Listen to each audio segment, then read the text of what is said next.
Silakan duduk. Shalom. Shalom. Ini goyang-goyang ya. Oke, nggak apa-apa. Ya, kalau tadi pagi di Ion Sentul, saya membawa firman Tuhan berkaitan dengan ajakan Rasul Paulus bahwa semua orang harus menginjili. Ia berkata, celakalah aku jikalau aku tidak memberitakan Injil. Penginjilan bukan lagi suatu tentang panggilan, tapi adalah keharusan bagi setiap orang percaya. Maka, kalau kita menyadari bahwa penginjilan itu bukanlah suatu panggilan, tetapi suatu keharusan bagi setiap orang yang dipanggil menjadi milik Kristus, maka sekarang di tempat ini, saya akan berbicara hal-hal yang menghalangi kita untuk menginjili. Kalau tadi pagi kita berbicara tentang bagaimana sebenarnya orang percaya sebagai ekspresi kecintaan dan kasihnya kepada Kristus adalah sebagaimana yang diteladankan oleh Rasul Paulus, bahwa ia berkata, celakalah aku kalau aku tidak menginjili. Karena penginjilan bukan tentang suatu panggilan, tapi penginjilan adalah keharusan bagi orang percaya. Mengapa Rasul Paulus begitu semangat? Mengapa ia berkata bahwa penginjilan adalah suatu keharusan bagiku? Karena ia melihat sesuatu yang ada pada Kristus yang tidak ada pada hal yang lain, yang kemudian membuat ia berpikir bahwa Kristus, kebangkitannya dan kemenangannya adalah syarat yang satu-satunya dan mutlak di sepanjang semesta ini bagi keselamatan jiwa setiap manusia. Seorang Paulus yang adalah rasul yang begitu mulia, ia orang yang mengerti banyak tradisi Yahudi, ia mengerti banyak kepercayaan orang Athena, ia berhadapan dengan kekaisaran Roma, ia mengerti ada begitu banyak dewa, ada begitu banyak Tuhan orang Mesir, ada begitu banyak Tuhan orang Tionghoa, ada begitu banyak Tuhan dan dewa bangsa Arab, ada banyak dewa-dewa di dunia ini. Tapi Rasul Paulus pada akhirnya sadar, ternyata satu-satunya yang tidak takluk kepada kematian itu hanyalah Kristus saja. Semua raja dari segala kerajaan, 4 binatang di dalam kitab Wahyu menyimbolkan 4 kerajaan yang terkuat di semesta ini. Neo Babilonia, Persia, Yunani, dan yang terakhir Roma. Roma adalah kekaisaran yang paling kuat, tapi semua kaisar Roma juga mati di dalam tanah. Semua pemimpin dunia, filsuf Yunani yang terkemuka, semua takluk kepada kematian. Cleopatra sekalipun mati di dalam tanah. Tetapi Rasul Paulus, sejak awal dia semangat sebagai seorang pembunuh, ia menyadari bahwa Kristus yang telah bangkit ini membuktikan bahwa memang dia adalah Tuhan dan Allah. Karena Allah itu hidup, tapi ia sendiri di dalam kebangkitannya membuktikan bahwa dialah sang hidup itu. Dan tidak ada yang seperti dia. Maka bagaimanapun semua orang, jikalau mau memperoleh hidup, harus percaya kepada Kristus yang satu-satunya jalan. Maka benarlah sabda Mesias yang hidup itu, bahwa akulah jalan dan kebenaran dan hidup. Tak seorang pun yang dapat datang kepada Bapa kalau tidak melalui aku. Hal inilah yang direnungkan oleh Paulus, yang kemudian membuat ia berkata, karena Injil adalah berita kebangkitan, Injil adalah berita kemenangan Kristus, maka setiap orang manusia yang harus mati harus mendengarkan Injil ini. Jadi Injil dan pemberitaannya bukan lagi tentang panggilan, tapi keharusan bagiku jikalau aku mengasihi Allahku. Karena jikalau kita mengaku mengasihi Allah, maka kita melakukan perintah Allah. Sebab sabda Sang Bapa, yakni Kristus sendiri berkata, jikalau engkau mengasihi aku, engkau pasti melakukan perintahku. Apa perintah Kristus? Dalam Matius 28 ayat 19 dan berikutnya, ia berkata, pergilah, jadikanlah semua bangsa muridku, baptislah mereka dalam nama Bapa dan Putra dan Roh Kudus. Jadi jikalau kita mengaku mengasihi Kristus, kita harus memberi diri untuk dipersiapkan bagi penginjilan. Dan Paulus berkata, celakalah aku kalau aku tidak memberitakan Injil. Maka ujilah dirimu sendiri.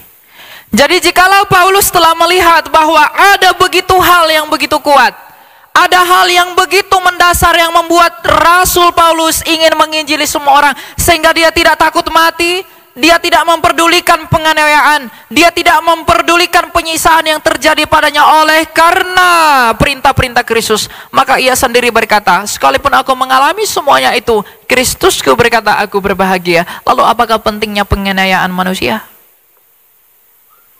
Tetapi semangat yang seperti itu tidak akan pernah lahir tanpa pengenalan akan siapa kamu di hadapan Allah. Maka sekarang izinkan saya untuk memberitahu siapakah saya, siapakah kamu di hadapan Allah. Filipi 3 ayat 17 sampai 19. Saudara-saudara, ikutilah teladanku dan perhatikanlah mereka. Ini rasul yang sama, ia menulis dari penjara. Yang hidup sama seperti kami telah menjadi teladan bagimu. Sebab seperti yang telah kerap kali kukatakan kepadamu, dan yang kunyatakan pula sekarang sambil menangis, banyak orang yang hidup sebagai seteru salib Kristus. Kesudahan mereka ialah kebinasaan. Ilah mereka ialah perut mereka. Kemuliaan mereka ialah aib mereka. Pikiran mereka semata-mata tertuju pada perkara duniawi. Ilah mereka adalah perut mereka. Kemuliaan mereka ialah aib mereka. Pikiran mereka adalah hal-hal yang duniawi. Bukankah kita seperti ini? Inilah yang menghalangi setiap orang yang mengaku mengikut Kristus, pada akhirnya tidak sadar kepada panggilan sebagaimana Kristus telah memanggil Paulus menjadi rasulnya dan menjadi penginjil yang besar. Hal-hal inilah ketika ia memuliakan aibnya, ketika ia mengilahkan perutnya, kemudian ketika ia menganggap bahwa hal-hal dunia ini yang terpenting bagi dirinya, hal-hal inilah yang membuat manusia buta akan panggilan sebagaimana panggilan Kristus kepada Paulus. Selama kita memuliakan aib kita, selama kita menuhankan perut kita, selama kita berpikir tentang hal-hal duniawi ini, maka kita tidak akan pernah menemukan, maka kita tidak akan pernah merasa cocok dengan ucapan Rasul Paulus yang berkata bahwa aku wajib menginjili. Sebab penginjilan adalah berbuah bagi kemuliaan Allah, tetapi itu menyiksa dagingmu. Penginjilan itu akan menyakitimu, tetapi Kristus berkata berbahagialah kamu. Sekali lagi berbahagialah kamu. Orang-orang akan kesulitan mengerti bahwa celakalah aku jikalau aku tidak memberitakan Injil. Orang-orang akan kesulitan mengerti ucapan Paulus itu kalau mereka masih hidup di dalam mengilahkan hal-hal dunia, menuhankan perut mereka, berpikir tentang hal-hal duniawi. Maka mereka akan berkata, untuk apa aku menginjili? Aku akan kehilangan ini. Kalau aku memberitakan Yesus, mereka akan meninggalkan aku. Kalau aku taat kepada Kristus, bisnisku akan rusak. Apapun yang kulakukan, aku akan rugi. Jikalau kita memperdulikan hal-hal yang demikian, mengesampingkan Kristus bukan sebagai hal yang utama dalam hidup kita, lalu mengapa engkau dan saya menyebut dirimu Kristen?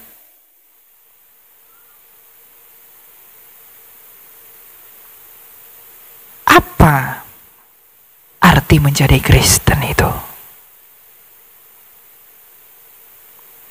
Bukankah banyak orang terlalu pede mengatakan dirinya Kristen, tetapi ia masih menganggap kemuliaanku adalah dunia ini, pikiranku adalah dunia ini, ilahku adalah perutku.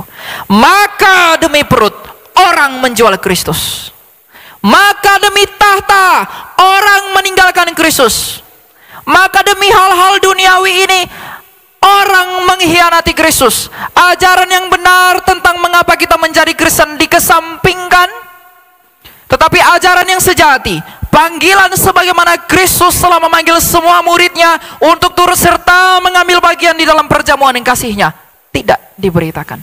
Pengkhianatan yang terlihat adalah pengkhianatan yang biasa, tapi pengkhianatan yang dari dalam oleh ideologi kekristenan yang menyimpang itu lebih berbahaya. Maka tak heran Rasul Yohanes berkata, antikristus itu datang dari dalam. Kalau kita menuhankan, mengilahkan perut kita, kalau kita menganggap dunia ini adalah kemuliaan kita, maka saya dan kamu adalah lawan seterunya salib Kristus. Sebab kita tidak akan bisa terbuka melihat apa yang telah Kristus lakukan. Kita tidak akan bisa mengerti bagaimana panggilannya kepada kita untuk turut menderita di dalam penderitaannya kalau kita masih tertutup dengan hal-hal seperti itu. Untuk itulah Rasul Paulus meneladani dan mengajarkan kita dalam hal ini. Ia sendiri orang-orang yang penuh dengan hal-hal yang gilang gemilang dalam pandangan dunia. Tapi ketika ia bertemu kepada Kristus, ia berkata, semuanya itu kau anggap sampah. Karena hidupnya bukan lagi dia, hidupnya adalah Kristus. Karena jikalau hidupnya adalah Kristus, maka ia tidak lagi bersuka cita karena apa hal-hal dunia yang menaungi dia, tapi ia bersuka cita karena ia tahu Kristusnya itu hidup. Kemenangan, kebesaran, keagungan dan kemuliaan Kristus itu harusnya menjadi dasar dari segala tindakan orang Kristen yang mengaku dirinya telah hidup dan menjadi manusia baru di dalam baptisan. Tetapi jikalau kita tidak berpikiran hal yang demikian, apakah kita sudah bersatu dengan Dia? Terlebih lagi anak-anak muda, sekalipun berdiri di sini, sekalipun main musik di sana, sekalipun kamu menyanyi di sini, sekalipun kamu menyambut tamu di sana, kalau itu kamu lakukan bukan dengan motivasi karena kecintaanmu kepada Kristus, tapi kamu melihat sesuatu yang lain yang hanya menyenangkan dagingmu, itu tak berguna. Bukankah orang yang Tuhan tolak adalah orang yang menyebut dirinya Tuhan? Perhatikanlah, wahai anak-anak muda. Kemudaanmu sekarang Tuhan izinkan bukanlah untuk memuliakan dirimu di dalam rangka mengejar apa yang dimaksudkan dari dagingmu. Karena saya pun adalah orang berdosa. Kamu adalah orang berdosa. Seperti Paulus telah mengaku, maka aku pun mengaku, akulah yang pertama yang paling berdosa.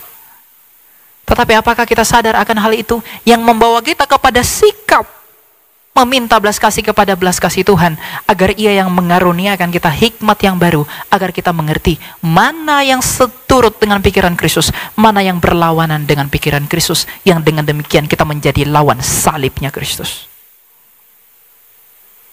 Anak-anak muda, kamu dipanggil bukan untuk hidup di dalam kemudaanmu, menyia-nyiakan waktumu, sebab banyak orang yang lebih muda dari kamu telah mati, dan ketika dia mati, tidak ada kemuliaan di wajahnya. Semua orang akan berlalu. Tapi sekarang, bayangkanlah, pikirkanlah, ketika kita mati, apakah yang akan kamu jawab ketika kamu berhadapan dengan tahta pengadilan Kristus?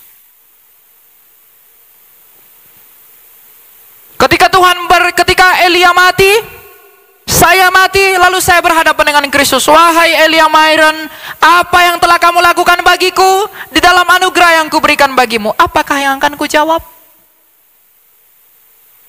Wahai engkau anak muda, aku telah memberikan engkau banyak privilege, memberikan engkau fasilitas, hidup terlahir dari keluarga yang baik, hidup terlahir dengan hal-hal seperti ini. Maka sekarang ketika engkau mati, apakah yang udah engkau lakukan bagiku?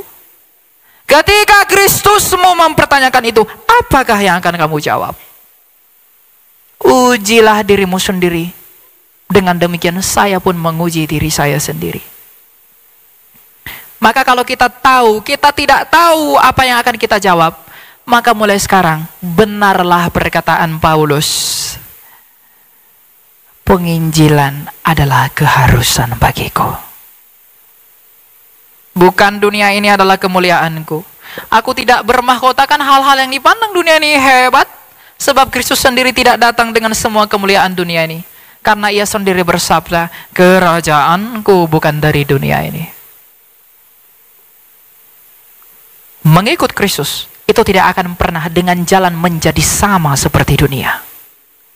Banyak anak-anak muda berpikir, dengan menjadi sama seperti dunia, mengikuti gaya hidup dunia, maka saya bisa menjadi berkenan di hadapan Kristus. Tidak.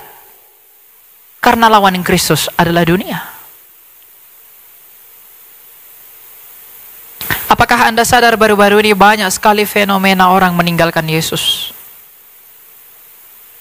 Murtad menjual Yesus. Demi apa? Demi uang. Demi harta. Demi tahta. Demi wanita. Dan demi banyak hal yang memuaskan keinginan dagingnya. Tetapi Paulus berkata, kesudahan mereka ialah kebinasaan. Orang jual Yesus, orang tinggalkan Yesus demi harta, demi tahta, demi dunia dan lain sebagainya. Itu adalah hal yang membinasakan mereka. Mereka berusaha mengejar semuanya itu agar hidup lebih lama. Sebenarnya tujuan mereka adalah kebahagiaan, agar mereka punya uang yang banyak. Bagaimana caraku punya uang yang banyak? Aku meninggalkan Yesus agar aku bebas mengumpulkan uang. Yang dengan uang itu ketika aku sakit, aku bisa pergi ke rumah sakit yang termahal agar mengobati aku, memberikan aku obat suplemen agar aku semakin panjang umur. Dia lupa kalau bagaimanapun ia akan mati. Seharusnya kalau tujuan hidupmu adalah memperoleh hidup, bukankah sebenarnya tidak ada alasan bagimu menolak Kristus, sebab hanya Dialah satu-satunya yang telah hidup. Jadi kalau orang menjual Yesus demi memperjuangkan hidupnya, kamu sedang ditipu oleh iblis. Karena yang kamu percayai di luar Kristus, bukankah mereka semua sudah mati? Apa yang orang mati bisa lakukan buat kamu? Jadi kalau anak-anak muda berpikir, enggak apa-apa, aku menjual Yesus, yang penting aku berbuat baik, yang penting aku berkenan dengan keluargaku. Tapi apakah engkau berkenan di hadapan Allah? Tidak ada yang berkenan. Saya sama sekali tidak berkenan di hadapan Allah. Kamu pun tidak berkenan di hadapan Allah. Maka kita meminta belas kasih Allah, tetapi jangan sengajakan dirimu untuk tidak diperkenankan oleh Allah dalam maksud bermusuhan dengan Dia dengan menjadi musuh salib Kristus, dengan murtad dari Dia. Jadi kalau ada orang meninggalkan Kristus demi hal-hal yang lain di dunia ini, sungguh malang, sungguh kasihan. Dan kita semua harus memberi doa untuk mereka. Kalau ada keluargamu sudah meninggalkan Yesus, doakan mereka. Jangan hakimi. Meskipun kau tahu mereka akan binasa, tapi doakan. Karena bagaimanapun, pada akhirnya mereka akan berhadapan dengan pengadilan Tuhan. Maka sekarang, saudara-saudara, pikirkanlah, apakah yang kamu anggap sebagai kemuliaanmu? Kamu begitu terobsesi dengan barang baru, terobsesi dengan wanita cantik, terobsesi dengan pria yang tampan, terobsesi dengan uang yang banyak. Tapi apakah kamu pernah terobsesi dengan kemuliaan Kristus? Pernahkah kamu terobsesi dengan kemenangannya itu?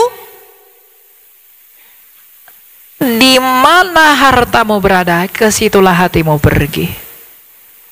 Kalau Kristus adalah harta dan kekayaanmu, seharusnya hatimu pergi kepada Dia. Tapi kalau yang lain-lain,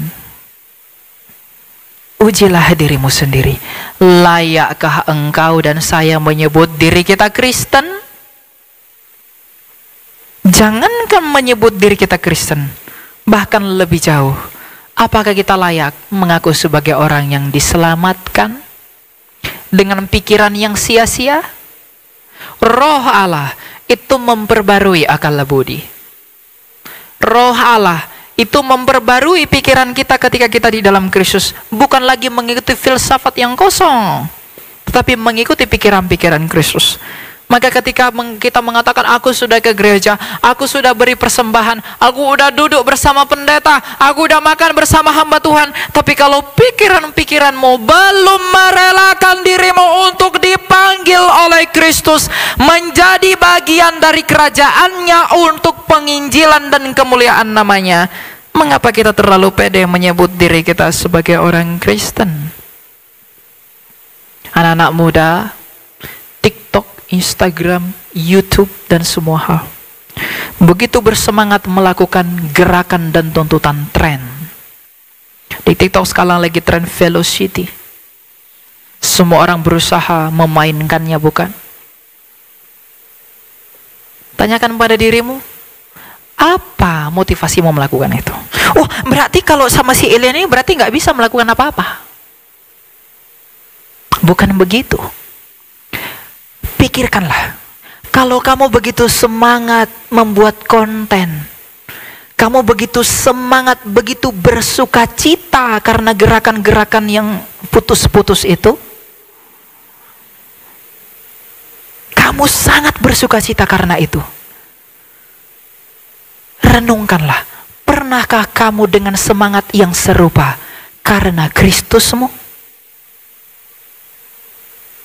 Pernahkah kamu bersuka cita oleh karena kamu melihat betapa mengagumkannya Yesus Kristus itu, sehingga saking kagumnya kamu kepada dia, maka kamu semakin mencintai dia, kamu semakin radikal akan cintamu kepada dia. Maka ucapan Paulus yang berkata, celakalah aku kalau tidak memberitakan Injil, itu akan menjadi benar bagimu, tapi itu akan menjadi berat bagi orang yang masih menganggap perutnya adalah ilahnya, dunia adalah kemuliaannya. Itu akan sulit dipahami oleh orang-orang seperti itu. Maka ketika kita mengerti bahwa dunia bukanlah kemuliaan saya dan kamu, perut kita, perut untuk makanan, makanan untuk perut. Jadi jangan berdebat boleh makan babi atau tidak. Itu jangan permasalahkan, karena Kristus adalah makanan yang membuat kamu hidup. Maka pernahkah saya dan kamu mengizinkan dan memperkenankan dia untuk masuk ke dalam perut kita, untuk memperbaharui hal-hal jiwa dan rohani kita? Sebentar lagi kita akan Paskah dan saya diundang untuk mengisi Paskah di sini. Nanti saya akan berbicara tentang apa yang Kristus lakukan. Tapi sebelum itu terjadi, renungkanlah. Sebelum ia terpaku, sebelum ia menggenapi semua tuntutan kitab suci dan nubuatan para nabi, bukankah ia terlalu hebat? Bukankah ia terlalu agung? Bukankah ia terlalu suci untuk terpaku di kayu salib itu oleh karena kamu? Layakkah saya orang yang hina ini menerima dia dalam kekudusannya, di mana malapetaka itu tidak ditimpakan kepada saya tetapi kepada dia sendiri? Seharusnya jikalau manusia sadar tentang perkara-perkara batinia, dia bersyukur mengingat apa yang Kristus Yesus lakukan. Dia akan bersyukur mengingat apa yang Tuhannya lakukan untuk dia, bukan untuk Tuhannya sendiri. Maka rasa syukur itu akan membuat kamu berani menerima bahwa celakalah aku kalau tidak memberitakan Injil. Sekali lagi, celakalah aku kalau aku tidak memberitakan Injil. Wahai anak muda, kamu pergi ke tempat-tempat bagus, kamu cari produk-produk bagus agar aku glowing, ya, bajuku bagus begini segala macam. Kamu datang ke sini tidak perlu baju bagus. Kamu di sini pakai baju bagus, sepatu bagus, apa semua, tapi hatimu jauh dari dia, tidak berguna. Ya, tidak berguna. Bukankah begitu saleh penampilan Farisi? Bukankah begitu kotor penampilan Petrus karena ia nelayan ikan? Tapi siapakah yang diperkenankan dari keduanya?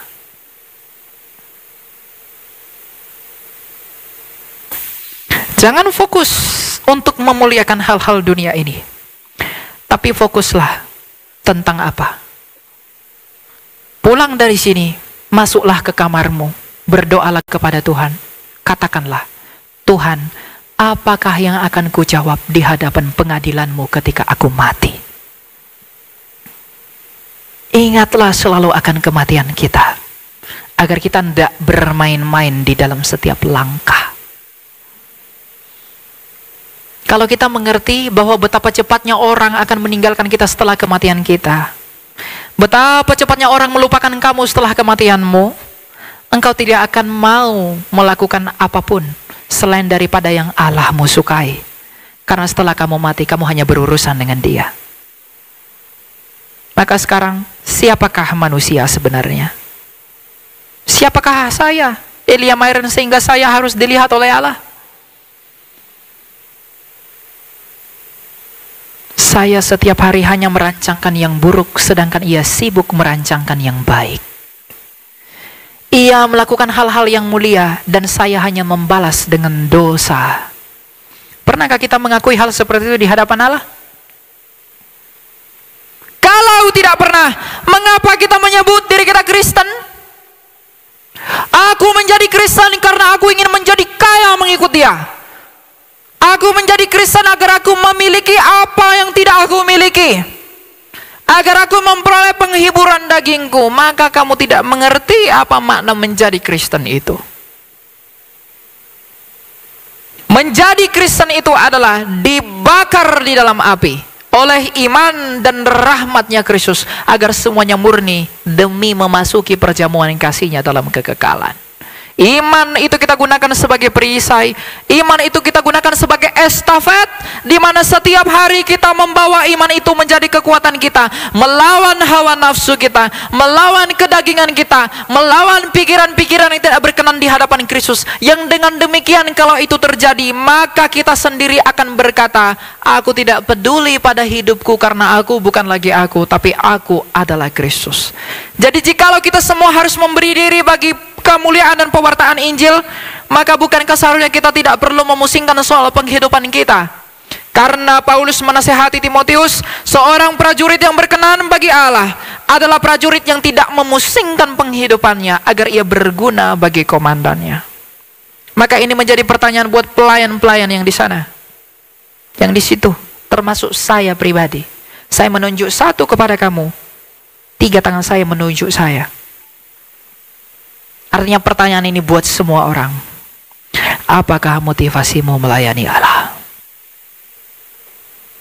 Kalau kita dipanggil untuk menginjili, kalau kita dikatakan oleh Rasul Paulus, celakalah aku kalau aku tidak menginjili, karena itu adalah keharusan bagiku, maka ucapan yang keluar dari Rasul Paulus itu, bukankah seharusnya motivasi kita harus sama dengan motivasi Paulus?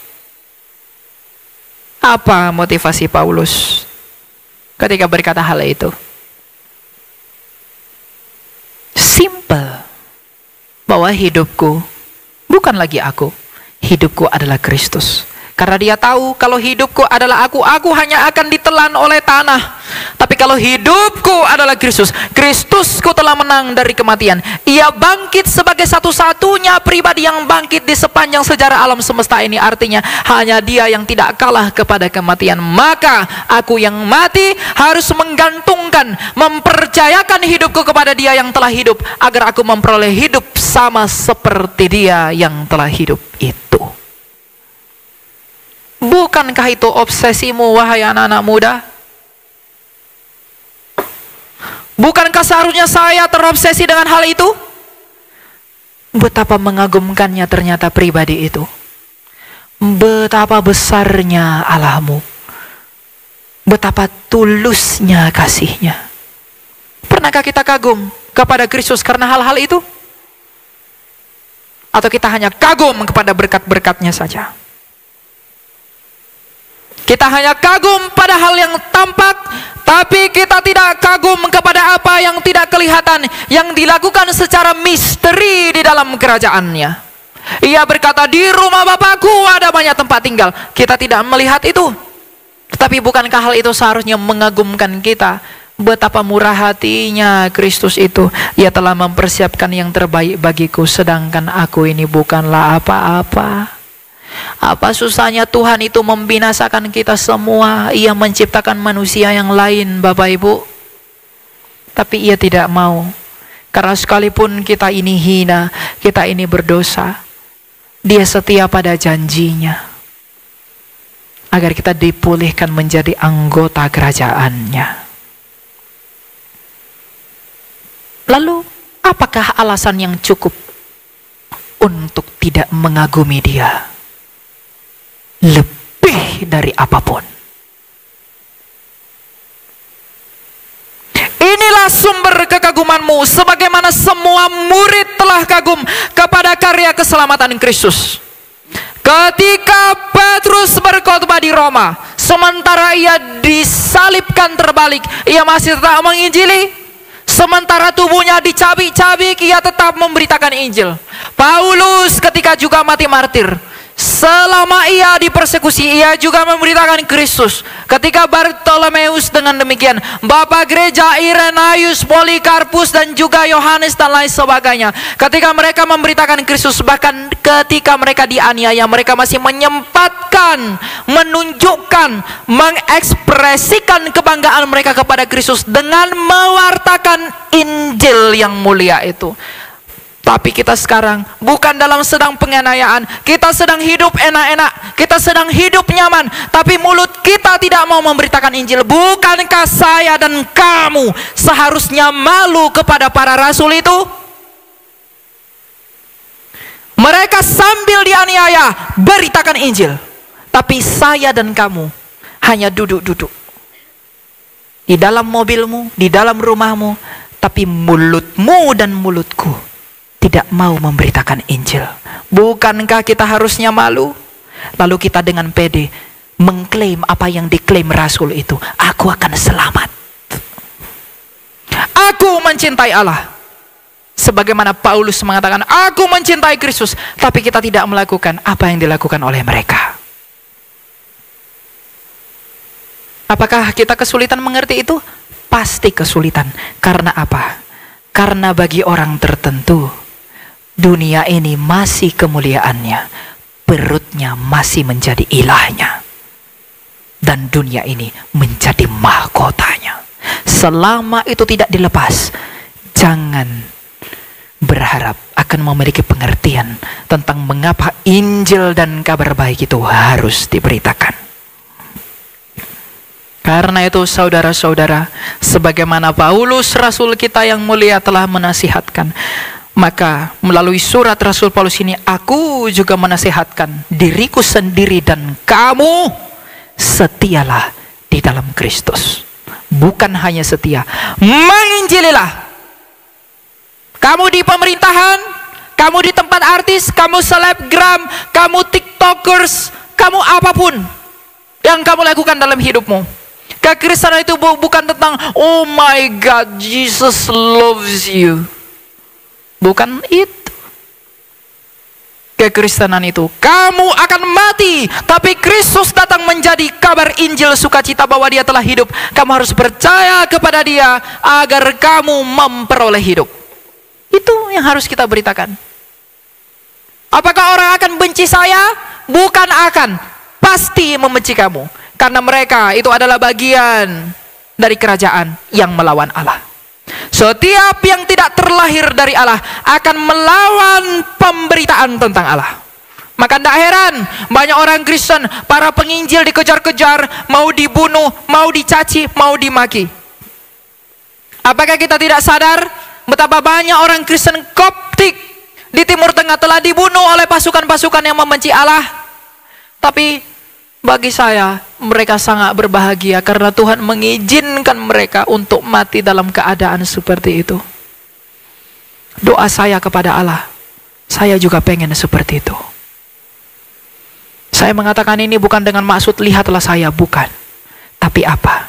Cita-cita dari jiwa yang merenungkan betapa besarnya Kristus itu adalah pertemuan dengan Dia dalam kesegeraan.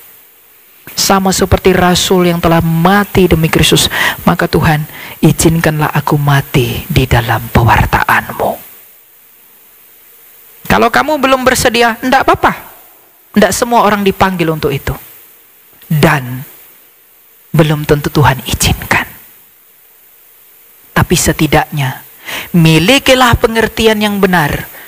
Milikilah cinta yang benar kepada Kristus, agar ketika penganiayaan itu datang menimpa kamu, kamu tidak murtad meninggalkan dia.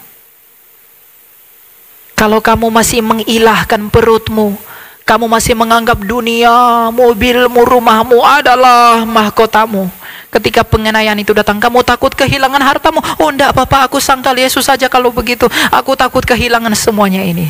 Maka kesudahanmu adalah kebinasaan. Tapi kalau kamu berpikir bahwa Kristus itu kemenanganku, maka potonglah tubuhku. Ketika Irenaeus mau dimakan singa, makanlah aku, enggak apa-apa. Aniayalah aku, karena engkau sedang mempercepat janji Allah dinyatakan dalam hidupku. Setiap orang yang mengerti kedalaman karya Kristus tidak akan pernah takut mati demi Kristus. Makanya dalam 1 Korintus 15 Paulus berkata, di manakah sengatmu maut? Orang semua takut mati, pergi ke rumah sakit yang mahal ini semua takut mati. Kita tidak perlu takut mati, tapi jangan cari mati. Tidak boleh.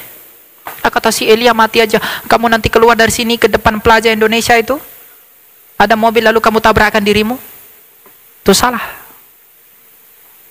Tapi matilah, bukan di dalam kekonyolan, matilah oleh karena Kristus. Karena mati adalah keuntungan, itu didapatkan karena hidupnya adalah Kristus. Itulah kebanggaan orang percaya. Itulah kemenangan orang percaya. Itulah kekayaan orang percaya. Kekayaan orang Kristen, wahai orang yang menyebut dirinya Kristen, adalah perkenanan Allah di dalam kamu. Maka beritakanlah Injil ke seluruh dunia. Ambillah bagian dalam pemberitaan itu melalui ucapanmu, karyamu, pekerjaanmu, dimanapun kamu diutus. Agar ketika kamu berhadapan dengan pengadilan Tuhan, ia bertanya dalam keagungannya, wahai engkau, apakah yang sudah engkau lakukan buatku dari anugerah yang telah kuberikan kepadamu? Agar kita bisa menjawab dia. Apakah yang akan kita jawab di hadapan Raja yang tak berkebinasan itu nanti? Maka pikirkanlah hari kematianmu selalu, agar setiap tindakan kita bukan lagi tentang keakuan, tapi tentang Kristus yang menganugerahkan hidup kepada kamu. Tuhan tidak akan lihat rupamu, kamu putih, kamu hitam, rambut pendek, rambut panjang, uangmu banyak, uangmu sedikit. Dia tidak akan tanya itu. Jadi orang-orang yang diperlakukan buruk di dunia ini, berbahagialah kamu. Sedangkan orang-orang yang dipuji di dunia ini, celakalah kamu. Kenapa? Semakin kamu menginginkan pujian dunia, maka semakin kamu jauh dari Allah. Karena demi dunia, kamu pasti mengorbankan Allah. Karena musuh Allah adalah dunia di dalam dosanya. Maka anak-anak muda, pergunakanlah kemudaanmu untuk mencari Allah. Gunakanlah kemudaanmu menjadi api dan bara yang membakar generasimu bagi pemberitaan Injil. Agar semua orang diperkenankan dan dipersatukan di dalam kemuliaan yang akan kamu peroleh dari iman yang telah dinyatakan buat kamu dan saya. Maka demi tuntutan kasih, kita harus menginjili semua orang.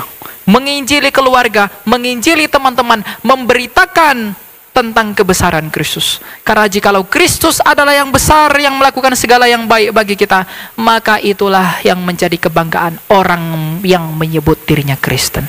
Kalau ia dengan pede mengatakan dirinya Kristen, tapi ia tidak bangga, ia tidak cinta pada Kristus. Mulut kita bisa mengaku aku mencintai Kristus, tapi siapa tahu hatimu jauh dari dia? Mungkin saja engkau akan berkata, aku mencintai Kristus, tapi ternyata hatimu masih mengilahkan perutmu. Ternyata hatimu masih memuliakan apa yang kamu miliki.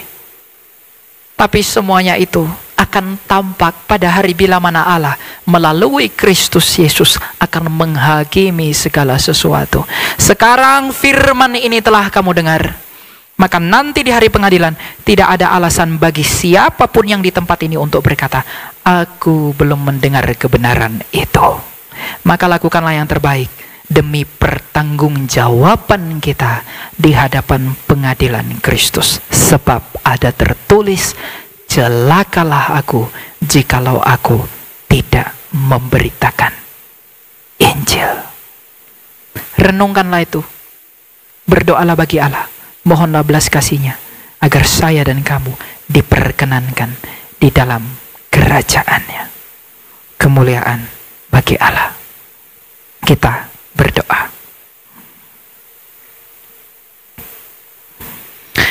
Bapa yang bertata dalam kerajaan surga, terima kasih Engkau telah mengajar kami tentang bagaimana kami harusnya memuliakan Engkau. Bagaimana kami seharusnya tidak menuhankan perut kami, bagaimana seharusnya kami tidak memuliakan aib kami, bagaimana sebenarnya kami tidak mencintai hal-hal dunia ini. Kami telah dipanggil untuk pemberitaan Injil Kudus-Mu, maka celakalah kami jikalau kami tidak memberitakan Injil. Dan kami tahu kami sebenarnya tidak mampu, maka kiranya Engkaulah yang berkenan memampukan kami untuk mengasihi-Mu. Mampukan dan kuatkanlah kami melakukan perintah-perintah-Mu. Izinkanlah kami untuk hidup di dalam ketetapan-ketetapan-Mu. Dan cintailah kami selalu agar kami dapat mencintai Engkau setiap hari. Oleh karena itu di atas segala sesuatu itu kami hanya memohon kepada belas kasih-Mu bagi pengampunan dosa-dosa kami. Kiranya Engkau yang berkenan menyucikan dan menguduskan kami agar kami selalu berkenan di hadapan-Mu. Engkau tahu kami tidak dapat berbuat apa-apa dari diri kami sendiri, melainkan kami bergantung kepada belas kasih-Mu agar kami hidup setiap hari dalam hidup-Mu, karena setiap hari adalah anugerah bagi kami. Oleh karena itu ya Tuhan, mampukanlah kami untuk melakukan apa yang berkenan di hadapan-Mu, agar itulah yang menjadi kebanggaan kami. Kami anak-anak muda datang ke hadapan-Mu, menyerahkan diri kami kepadamu. Biarlah di dalam kemudaan kami ini Engkau yang berperang melawan seluruh hawa nafsu, seluruh dosa-dosa, seluruh kedagingan yang memerangi dan merenggut kami, yakni dari si iblis yang mengkehendaki kami menjadi miliknya. Tapi karena kami percaya bahwa Engkau telah menang menginjak-injak iblis dan maut itu, maka kami menyerahkan diri kami kepada Engkau. Maka sebagaimana Engkau tidak menolak anak yang hilang itu, maka janganlah kiranya Engkau menolak kami, orang-orang yang terhilang, yang jauh daripada Engkau. Sebagaimana Engkau tidak menolak perempuan pesundal yang datang menyingkap kaki-Mu, maka kami yang lebih berdosa dari pesundal itu, janganlah kiranya Engkau menolak kami dan mengasingkan pakaian-Mu daripada kami ketika kami datang mendekati-Mu. Sebagaimana Engkau dengan kerelaan hati mendatangi pemungut cukai dan membawanya sebagai murid-Mu, maka kami yang lebih berdosa dari pemungut cukai itu, datangilah pulanya kami dan angkatlah kami menjadi murid-Mu, karena itulah kebahagiaan kami. Dan sebagaimana Engkau datang kepada Saulus, membutakan matanya, mengubahkan ia menjadi Paulus, maka ubahkanlah kami di dalam kenajisan dan keberdosaan kami menjadi alat kudus-Mu demi pemberitaan Injil-Mu, agar kami dapat berseru sebagaimana penjahat di sebelah-Mu telah berseru. Ingatlah akan kami ya Raja, ketika Engkau datang dalam kerajaan-Mu. Engkau menjadi timbangan yang berkeadilan di antara dua penjahat itu. Yang satu telah binasa ke dalam kerajaan neraka karena ia telah meninggikan dirinya atas Engkau. Tapi yang satu telah Engkau tempatkan di Firdaus-Mu bersama-sama dengan Engkau, karena ia telah merendahkan dirinya dan mengakui bahwa Engkau adalah Raja. Maka pada hari yang sama ini kami mengakui bahwa Engkau adalah Raja dan Tuhan kami. Maka kiranya perkenankanlah kami dan ingatlah kami dan nama kami masing-masing ketika Engkau datang dalam kerajaan-Mu. Karena kami ini orang berdosa, karena kami ini orang yang tidak bisa berbuat apa-apa, maka berbelas kasihlah bagi kami yang memohonkan ampun dan juga pertolongan yang daripada-Mu. Berikanlah kami hati yang kuat dan teguh untuk mencintai Engkau di dalam jalan-jalan-Mu, sekalipun kami menderita oleh karenanya, agar kami memperoleh apa yang telah Engkau berikan kepada orang-orang kudus-Mu yang terdahulu. Maka di dalam semuanya itu Bapa, kemuliaan hanya bagi-Mu dan bagi Putra-Mu Yesus Kristus dan juga Roh-Mu yang kudus sekarang dan selalu serta untuk selama-lamanya. Kasihanlah kami orang berdosa ini. Amin.